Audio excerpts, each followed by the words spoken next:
Witam kochani serdecznie, jesteście na kanale Coś dla Głodnych. Dzisiaj przychodzę do Was z przepisem na pyszne nuggetsy z piekarnika w fit wersji.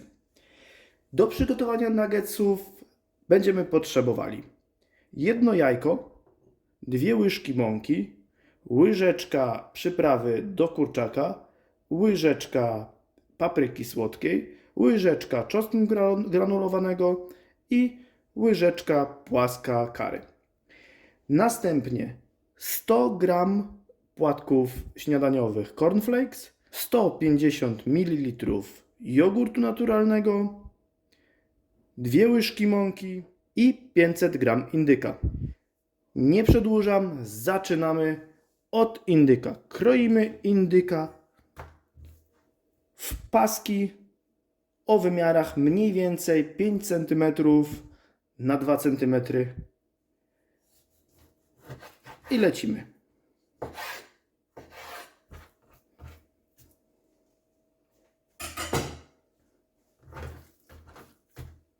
Tak przygotowanego indyka odkładamy i bierzemy się za marynatę.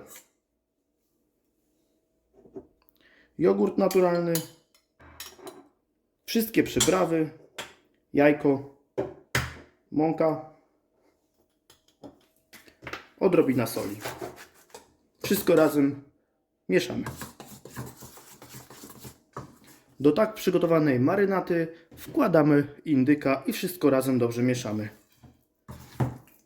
Przykrywamy folią spożywczą i odstawiamy na 2 godziny do lodówki. No i moi drodzy, jestem z powrotem. 2 godzinki minęły. Kurczaczek już można powiedzieć, że się ładnie zamarynował. Co trzeba dalej zrobić? Płatki musimy zmielić, pokruszyć, połamać. Można do tego użyć standardowej torebki foliowej, do tego wałka pokruszyć na mniejsze kawałki. Ja, że z natury jestem leniwy, a z naturą trzeba żyć w zgodzie, użyję Thermomixa, 2 sekundy, 6000 obrotów i zaraz będą malusieńkie kawałki. No i proszę, zobaczcie, 2 sekundy dokładnie. Wysypujemy wszystko na talerzyk. Nie pozostaje nam nic innego, jak zapanierować indyka, kurczaka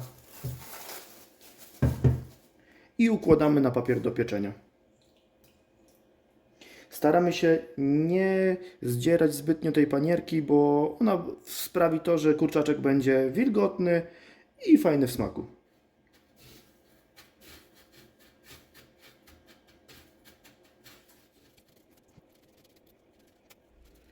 I zobaczcie, wszystko idealnie obtoczone w płatkach.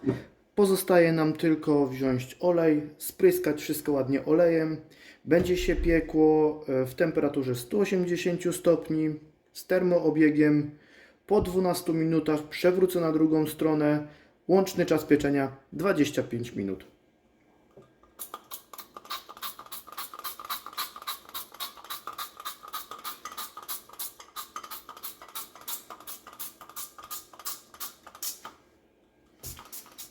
No i zobaczcie, moi drodzy, 25 minut minęło, to ten czas był w zupełności wystarczający. Zobaczcie, jakie chrupkie. Zobaczymy, jak wyglądają w środku. W środku soczyste.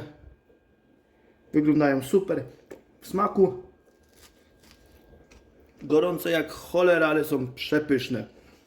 Jeżeli Wam się podobało, zostawcie łapkę w górę, jakiś komentarz. Udostępniajcie moje filmy, żeby kanał się dalej rozwijał. I do następnego razu. Trzymajcie się. Cześć!